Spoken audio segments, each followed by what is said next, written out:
आज हम फिर से पुनः मंदाकिनी के तट पर आ चुके हैं। महाराज जी की कुटिया इसी जंगल में बनी हुई है और इसी में महाराज जी यहीं रहकर तपस्या करते हैं।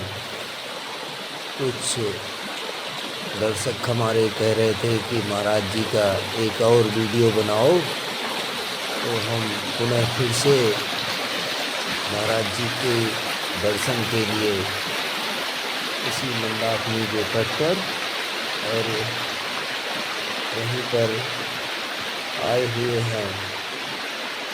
इसी रास्ते में महाराज जी की कुटिया पड़ती है मंदाकिनी के तट पर।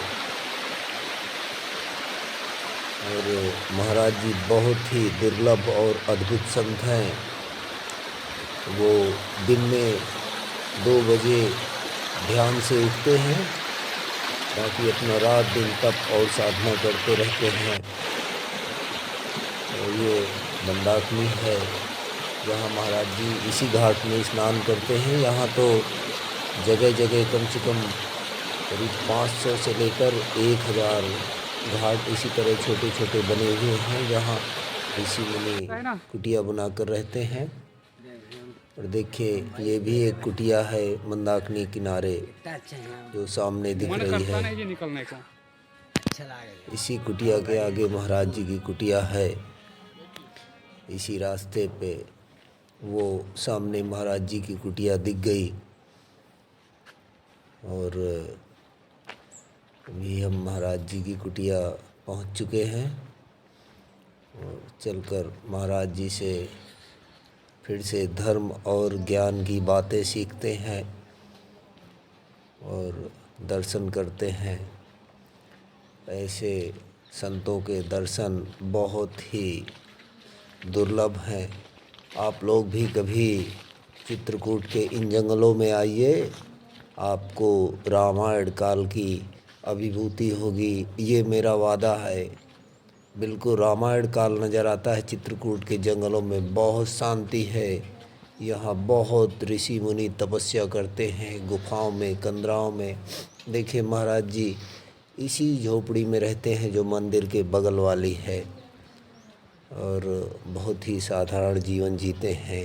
कभी तो कंदे मूल फल खा कर रह आते हैं। चलिए सुनते हैं महाराज जी को। चिन्तयन्तो मामे जनाः तेषां निति अभियुक्तानां योगक्षेमं वहाम्यहम्। जी ये हो गया श्लोक। अब उसका अर्थ जो आपने पढ़ा, तो अन्य माने दूसरा कोई भी मेरे अलावा नहीं है। ये कृष्ण कहते हैं अनन्या चिंत, जो हमेशा हमको छोड़ के दूसरे किसी की चिंतन नहीं करता है। अब समझ लो आपको क्या चाहिए। परमात्मा चाहिए तो उनका कहना कि सिर्फ मुझे भजो। नीचे के अर्थ में जैसे आपने पूछा जी कि वो बहुत से, कोई शंकर को पूजता है, कोई देवी को पूजता है, कोई हनुमान को पूजता है, हैं? तो वो सब में मैं हूँ, सबका फल मैं ही देता हूँ, लेकिन वो अविध पूर्वक है। क्यों अविध पूर्वक है? कि जैसे अभी आपने बोला कि एक महात्मा मिला था, बहुत बड़े घर का है। जी बड़े घर का क्यों है? वो आप जैसे ही है, आप जैसे वो पैदा हुआ है, लेकिन उसको धन है तो आपने बोल दिया बड़े घर का है। किसको खाने को नहीं तो उसको दलिद्र या भिखारी या गरीब कुछ भी बोलते हो, है तो सब जीव है। अब वो कर्मण अनुसार अपने पाया है। तो अनन्या है जो हमको छोड़ के किसी को, दूसरे को नहीं जानता है। जैसे छोटा बच्चा रहता है, पैदा होता है, 4-6 दिन 10 दिन का हो गया, वो अपनी माँ के पास तुरंत चुप हो जाता है, पर दूसरी औरत वही ले तो रोने लगता है। क्यों? डरता है। लेकिन 10 दिन के बाद अपनी माँ को चिन्हने लगता है, तो माँ के अलावा वो किसी से खुश नहीं है। उसी प्रकार परमात्मा को जो चाहने वाला है, अपनी आत्मा को चाहने वाला, अन्य किसी को ना चाह कर वो खाली उसका ही भजन करता है, तो उसके लिए फिर वो खड़ा हो जाता है। कौन? जिसकी आप पूजा करते हैं कि उसका योग क्षमा, आपको फिर कोई फिक्र नहीं, आप उसकी शरण में चले जाओ, पूरा आपका रोग दोग सुख संपत्ति सब वो संभाल लेगा। आपको कुछ करने का जरूरत नहीं, पर उसकी शरण में जाओ, बस इतना ही। इसलिए आपको श्लोक दिखाया, 9वें अध्याय का 22वां श्लोक तो 21वां था। अनन्याः चिंतयन्तो मामे जना, जी महाराज जी। ऐसा लिखा हुआ है। अब कृष्ण ने ऐसा बोला, अब किसी को मानना नहीं मानना है वो उसकी मर्जी है। जैसे संसार में कितने करोड़ों प्रकार के धंधे हैं, किसको पैसा कमाना है, किसको बंगला बांधना है, किसको बड़ा होना है, किसी को मंत्री होना है। अब वो तो उसी कर्मणानुसार उसी में भटक रहा है वो, तो सबका फल मिलेगा। जी महाराज फल जी। सब नौकरी का मिलेगा। चपरासी है उसको भी पैसा मिल रहा है, प्रधानमंत्री है उसको भी मिल रहा है। मिल रहा है कि नहीं मिल रहा? जी जी हाँ, जी। सब अपने अपने पोस्ट के मुताबिक काम कर रहे हैं, लेकिन ये सब अविध पूर्वक है। कोई सरपंच हो गया, सोच हो गया, कोई भी पोस्ट में हो गया तो 60 साल के बाद रिटायर हो जाता है। चुनाव होते हैं 5 साल के बाद रिटायर हो जाता है, फिर उसको चुनाव लड़ना पड़ता है। तो ये ऐसा धंधा चलते रहता है। लेकिन वो योगक्षेमम, जो योगक्षेम है उसका कभी फिर नाश नहीं होता, उसको बदलना नहीं पड़ता, उसको चुनाव नहीं लड़ना पड़ता है, लेकिन उसकी शरण में जो चला जाता है। जैसे मीरा हो गई है, उनकी शरण में गई, उसको कोई पता नहीं, उसको माँ बाप गाली देते थे कि ये कुल का नाश कर रही है, लेकिन उन कहने वालों का कहीं पता नहीं, लेकिन वो आज भी नाम अमर है। जी जी। बराबर है ना? कितने आए इस जगह में बैठे हो, सती अनसुईया का स्थान है, उनका नाम अमर है। उनकी कृपा से ब्रह्मा विष्णु महेश उनके पालने में झोल के गए यहाँ, ये ऐसी जगह है। अब क्या बताएं, तो ऐसी बातें हैं। अब वो आपके ऊपर डिपेंड करता है, आप क्या पसंद करते हैं, क्या चाहते हैं, क्या नहीं। महाराज जी, जैसे हम लोगों को कर्म मानव के लिए कर्म भोग है, तो क्या ये और जो पशु पक्षी हैं इनको भी पाप पुण्य का वो होता है, लेखा जोखा इनका भी? सबका है। मनुष्य जो है कर्म करता है तो उसको फल भोग का मिलता है। तो ये जो जीव जंतु हो गए हैं 84 लाख, ये मनुष्य योनि के ही फल उसमें भोग रहे हैं, इतना याद रखो। उनको खाली भोगना ही है। जो इस मनुष्य मुनि में पाप पुण्य किया है उसका फल वो भोग रहे हैं, वो कोई कुछ करते नहीं है, वो खाली जन्म पा गए हैं, अपने कर्मानुसार भोग रहे हैं, यही लिखा है शास्त्र में। महाराज जी, तो क्या ये जीव जंतु फिर से जन्म लेते रहेंगे, मरते रहेंगे? हाँ। इनको भी मोक्ष है? इनको अगर उसकी कृपा हो गई, नहीं तो अब जैसा उनका भाव रहा। इसी में गीता में लिखा कि असुर, मैं उनको बार बार राक्षस योनियों में डालता हूँ, जो हमको कभी नहीं बचते हैं, जो नहीं जानते हैं, जो दूसरे को लूटा है, जिसकी बहन बेटी को, जिसकी जमीन को, किसी के पैसे को। अब जैसे उनको बहुत बड़े पैसे वाले हैं, आपके साथ में आए, रक्षा में आ गए, पर रक्षा से उतरना नहीं चाहते हैं, कष्ट नहीं करता, तो चाहिए तो उनको आराम ही। जी जी। और जो परमात्मा को चाहता है उसको भूख से मतलब नहीं, प्यास से मतलब नहीं, सांप से मतलब नहीं है। ध्रुव को किसी से डर नहीं था, इसलिए ध्रुव का उदाहरण है, प्रहलाद का उदाहरण है। वैसे ध्रुव का महाराज जी क्या उदाहरण है, विस्तार से थोड़ा? अरे ध्रुव का इतना ही था कि वो 5 साल का था, जन्म हो गया। जी जी। उनको खाना पीना सब दिया जाता था, लेकिन राजा के पास नहीं आने देते थे, क्योंकि दूसरी शादी कर लिया था, उसका ऐसा प्रतिज्ञा था। लेकिन एक दिन वो छोटा बच्चा खेलते खेलते राजा दरबार में चला गया। जी। तो जो दूसरी मात्या सुनीति थी, उसने देखा कि वो राजा के पास जाना पाता, तो राजा के पास चला गया। राजा ने उसको बुला लिया, बैठा लिया। तो माँ दूसरी, जो उसको सौत बोलते हैं आजकल की भाषा में, या मैभा बोलते हैं, उसने बोला तुम इस योग्य नहीं हो, तुम मेरी, अगर तुमको इनके गोद में बैठना है तो मेरी कोख से जन्म लेना पड़ेगा। तो ऐसा करके उतार दिया। तो रोते हुए अपनी माँ के पास चला गया, माँ से बताया। माँ ने समझाया, बेटा बिल्कुल सही कहा है उन्होंने, तुम्हारा वो अधिकार नहीं है, तो जो अगर पिता की योग्य चाहिए तो पिता का भजन करना पड़ेगा। तो बोले पिता कहाँ मिलेंगे। ऐसा बताकर उसने वो रात को 12 बजे फिर निकल पड़े। उनको वो बात लग गई, रात में चले गए। तो रास्ते में भगवान की कृपा थी, जब 5 वर्ष के थे वो नारद मुनि मिल गए। भगवान ने नारद पूछे कहाँ जा रहे हो? बोले तपस्या करने जा रहा हूँ, भगवान को मिलने। बोले भगवान को देखा? कि भगवान तो मैं नहीं देखा हूँ, लेकिन जाना हूँ, भगवान जानता हूँ कि भगवान है। तो फिर उनको दया आ गई, उन्होंने उसको मंत्र दिया, बता दिया कि इस नदी के पास जाकर स्नान करके बैठो, इस ढंग से ध्यान कर। वो करते रहे, 5 उनको 6 महीने के अंदर भगवान प्रकट हो गए। इतनी तपस्या की, वो खाना पीना सब छोड़ के भगवान को, फिर भगवान को आना पड़ा, तीनों लोग हिलने लगा। तो ऐसे ध्रुव जी की कहानी है। फिर वो ध्रुव जी बाद में उनको बोले जाओ तुम राज भी करो, और जो दूसरा था वो दूसरी माँ का लड़का, वो बीच में जंगल में गया तो कहीं शिकार ने उसको बाघ ने मार डाला। तो ऐसा होता है, तो दूसरे का जो बुरा सोचता है। तो ऐसे ध्रुव जी वगैरह भगवान को सिर्फ चाहते थे, तो उनको भगवान मिल गए, राज भी किया। और आज भी सब देखो, तारा विला विज्ञान कहता है पृथ्वी चलती है, कोई कहता है सूर्य चलता है, लेकिन ध्रुव आज भी आकाश में दिखता है। देखा हो ना देखा हो आप लोगों ने, उत्तर दिशा में रहता है। जी जी जी जी, नाम सुना है महाराज जी। तो वो रात को देखो एक ही जगह पर रहता है, वो कभी हलता नहीं। जी जी उत्तर दिशा में है। रात को ध्यान से देखो तो समझ में आ जाएगा। जी उसके जी पास सप्तऋषि परिक्रमा करते रहते हैं, उसका लोक ही अलग बना दिया भगवान ने। तो ऐसी है तो प्रतिज्ञा। तो अब आपकी इच्छा क्या है, आप क्या चाहते हैं क्या नहीं। भगवान को चाहते हैं, संसार को चाहते हैं, कोई ज्ञान चाहते हैं, तो ज्ञान व्यान सब एक ही है। भगवान को पाना वही सबसे ज्ञान माना गया है। उसको ज्ञान से भी बड़ा भक्ति माना गया है, क्योंकि ज्ञान में भी अभिमान हो जाता है। ज्ञान और भक्ति में कोई अंतर नहीं, लेकिन ज्ञान में कभी कभी अभिमान हो जाता है कि मैं ज्ञानी हूँ, मैं सूर्य हूँ। जैसे आपने बोला कि वो बड़ा घर वाला है, बड़ा पैसे वाला है। जी जी अरे पैसे वाला हो तो चाहे ज्ञान वाला हो, फिर तो खाना मिले ना मिले किसी की चिंता नहीं है। इसी का मतलब वो आता है अनन्याह चिंतन, तो जो मैंने बताया कि वो गीता में कृष्ण भगवान कह रहे कि अनन्य, जो अन्य किसी को नहीं जानता है मेरे सिवाय। छोटा बच्चा अपनी माँ के सिवाय दूसरे को नहीं जानता है। वो हगता है, मूतता है, भूखा है, प्यासा, उसको कोई चिंता नहीं है। वो सारी चिंता किसको है? माँ को। बराबर कि नहीं? जी जी जब तक वो चलता फिरता नहीं, उठता बैठता नहीं, तब तक सारी चिंता माँ को है। चाहे आप हो चाहे हम हो, सब माँ के द्वारा बड़े हो गए, फिर भले माँ को भूल जाए।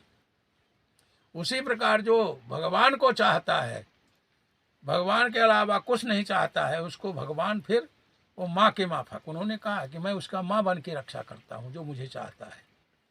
और अविध पूर्वक आगे नीचे लिखा है कि जो कोई भूत प्रेता है, कोई भैरव पूजता है, कोई कितने देवों के नाम है, 33 कोटि देवता है, तो उनको पूजने वाले वो वहीं चले जाएंगे, उनकी गति उतनी है, उसका भी फल मिलेगा आपको। जैसे आपने नौकरी किया है, पेमेंट मिलेगा, पगार मिलेगा, बैंक में बैलेंस रहेगा, लेकिन वो बैंक का जब खत्म हो जाएगा तो फिर जी जी जी जी, फिर कहाँ से मिलेगा? उसी प्रकार वो पुण्य छीणे पुमर्त लोके विशाला विसंति ही।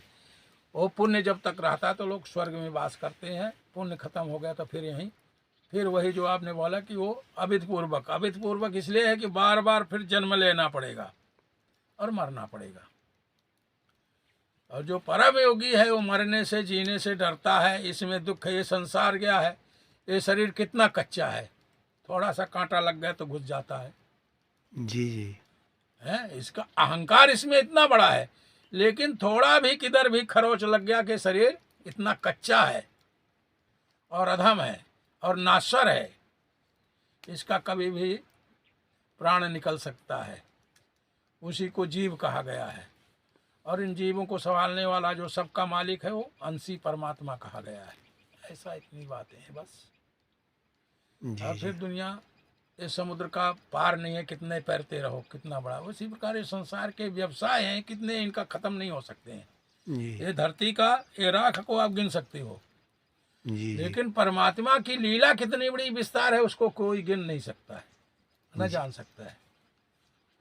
वो क्षण में यहाँ पैदा हो सकता है, क्षण में लोप हो सकता है, बिना पैर के चलता है, बिना कर्मों के, बिना हाथों के काम करता है, बिना आँख के देखता है, बिना कान के सुनता है। ऐसा लिखा है, बिन पद चले सुने बिन काना, कर बिन कर्म करे बिन नाना, आनन रहित सकल रस भोगी। बिना जिह्वा के वो सब रस भोगता है, आनंद रहित सकल रस भोगी। बिनु बाणी बक्ता बड़ जोगी, बिना बाणी के भी बोलता है, आकाशवाणी जो बोलते हैं। जैसे आजकल अब यहाँ बैठे हो, दिल्ली की बात सुन रहे हो, तो क्या यहाँ से वहाँ कनेक्शन कैसे है? जब तुम्हारे अंदर इतना पावर है कि यहाँ की बात दिल्ली में सुनाई देती है, तो वो तो ईश्वर है जो सबको बनाया है, जिसने आपको ये बनाने की भी बुद्धि उसी ने दिया है। अब लोग मानिए ना बात, सही बात बराबर की नहीं है? कि आप यहाँ बैठे हो, अमेरिका, दिल्ली, दर्पण, बम्बई, कहीं की भी बात सुन रहे हो, जी जी हैं? कैसे सुन रहे हो? तो बिन पद चले सुनई बिन काना, बिना पैर के बिना कान के वो सुनता है, बताने वाला है। और वो बुद्धि आपको भी दिया है। अब उसको चाहिए, आप अगर उसको चाहते कि मैं उसको प्राप्त करूं, तो संसार को इसको छोड़ना पड़ेगा, उसके पीछे लगना पड़ेगा कि अब कुछ नहीं चाहिए मुझे, तू ही तू चाहिए। जी जी जैसे आपकी इच्छा हुई यहाँ आने के लिए, तो कोई बुलाने तो नहीं गए, लेकिन आपकी इच्छा, आपको इच्छा यहाँ खींच के लाई है कि नहीं लाई है? मैं 2 घंटे से महाराज जी इंतजार कर रहा तो था। वो इच्छा ही प्रबल है, जिसकी परमात्मा की भी यही है। इच्छा काया, उसने इच्छा किया तो संसेर बनाया। इच्छा काया, इच्छा काया, इच्छा माया, इच्छा जब बुझाया, और उसकी इच्छा ने संसार को उत्पन्न कर दिया, और हमारे और आपके बीच में माया खड़ा कर दिया। तो माया उधर जाने नहीं देती है।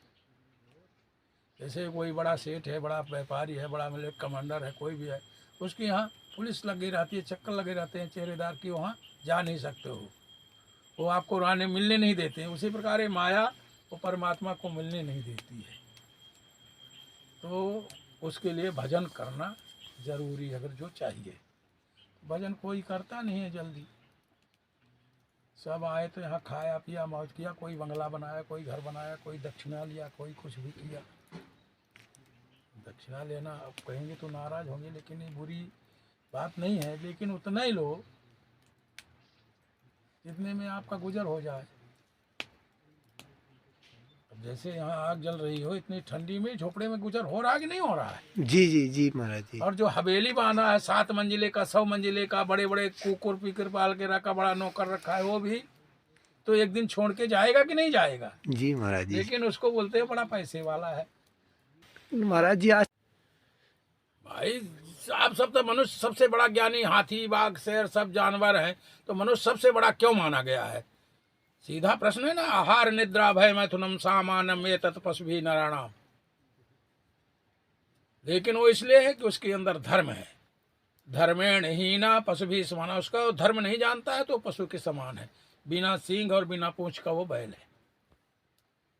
जैसे आप बोल रहे कि वो अपना सुख चाहता है, वो सुख चाहने वाला वो मनुष्य नहीं है।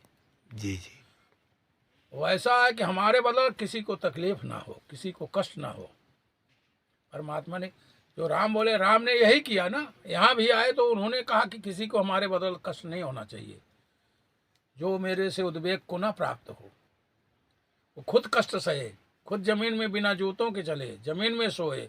आज शक्ति भी जमीन में सोई, लेकिन किसी से कुछ मांगा नहीं। उनको केवट आया, हमारे घर में रहो, हमारा राजपाट ले लो, वो कुछ नहीं चाहिए, हमें पिता की आज्ञा मानना। अपना कृष्ण भगवान अर्जुन को बता रहे हैं कि खुद ही ये मनुष्य जो है, ये जीव अपना मित्र है और अपना शत्रु है।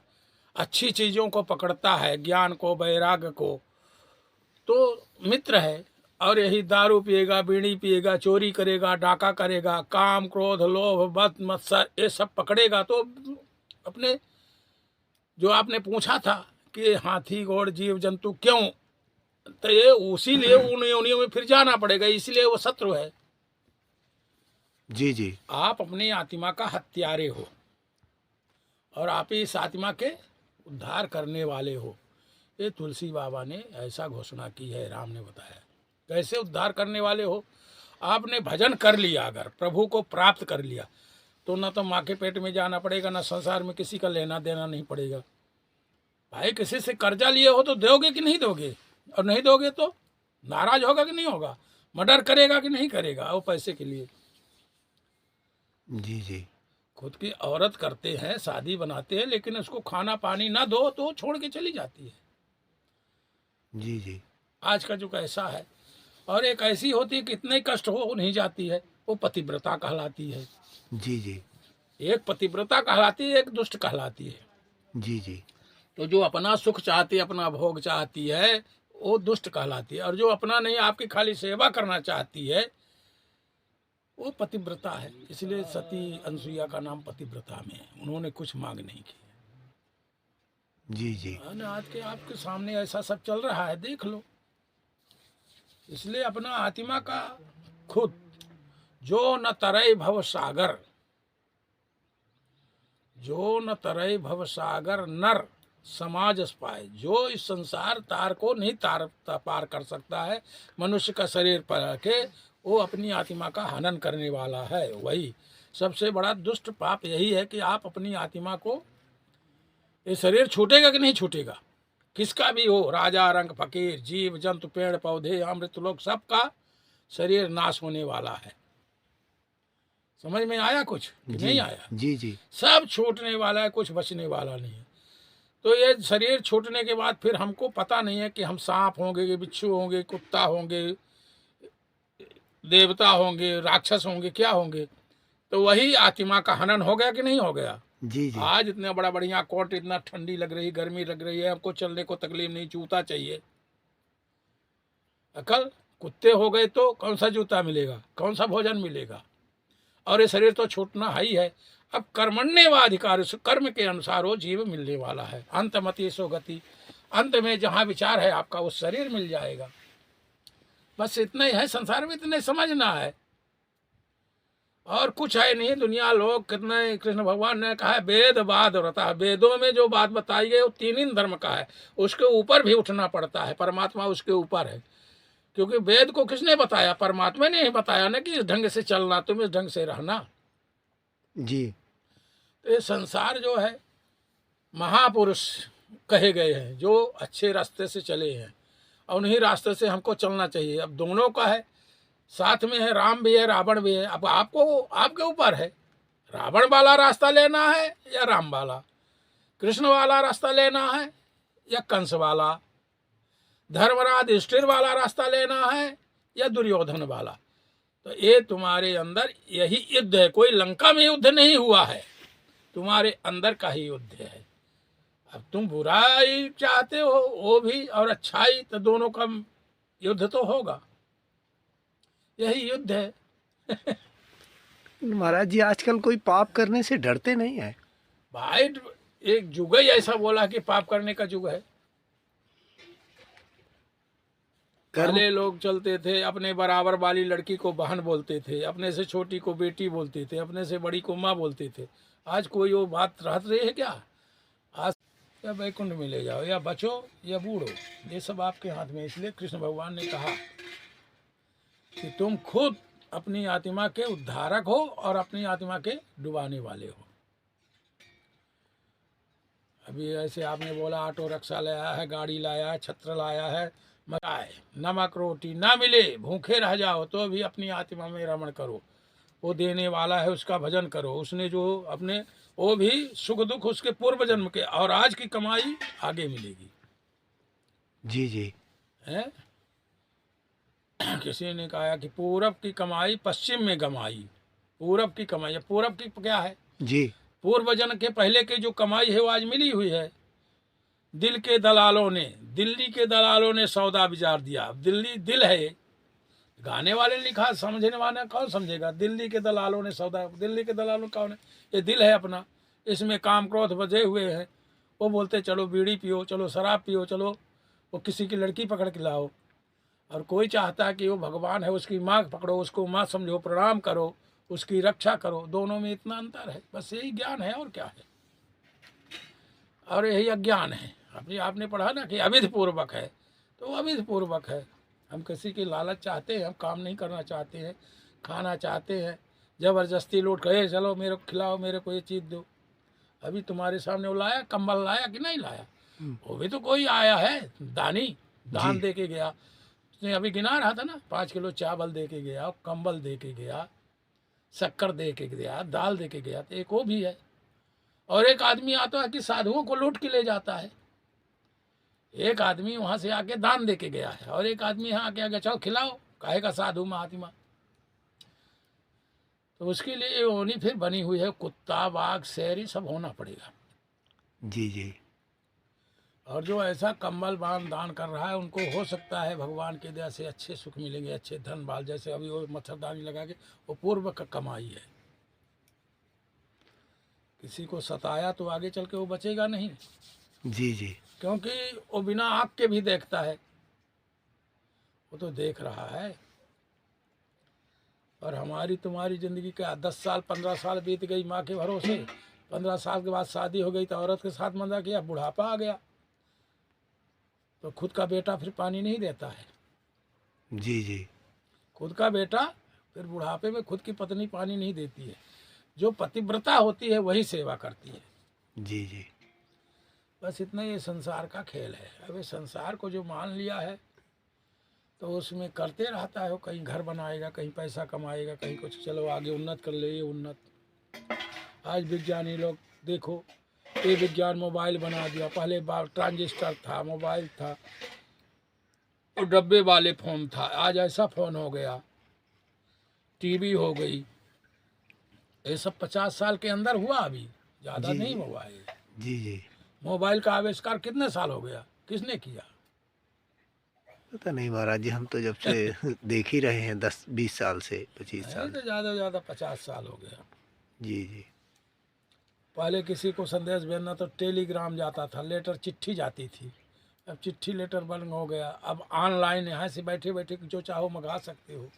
जी जी तो ये विज्ञान कभी से आ गया, 10-20 साल हो गए। जी जी अरे ऑनलाइन तो अभी मोदी के राज में हो गया।